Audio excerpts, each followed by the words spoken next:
Student, तो आज की वीडियो में हम लोग आदाब ईद का पार्ट नंबर 2 डिस्कस करने वाले हैं। तो आए बगैर वक्त जाए किससे शुरू करें। ईद उल फितर में घर से निकलने से कबल खाएं खजूरें, या खजूरें खा लें या कोई मीठी चीज़ खाएं। ये करना क्या है?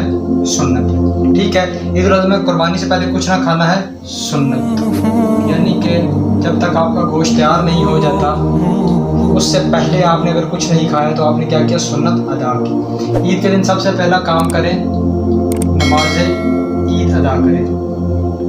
ईद अदा करें या करना। ईद की नमाज के लिए जाना सुन्नत है पैदल। यानी कि अगर आप लोग किसी बाइक या गाड़ी वगैरह के ऊपर ना जाते हुए बल्कि पैदल को तरजीह दे रहे हैं तो आप क्या कर रहे हैं? सुन्नत को पूरा कर रहे हैं। एक रास्ते जाएं वापस आएँ दूसरे से, एक रास्ते से जाना और दूसरे से वापस आना, यानी कि रास्ता बदल कर। तो ये भी क्या है? आप लोगों के पास सुन्नत है। तो ये थे हमारे पास पार्ट 2, इसको आप लोग देख लें।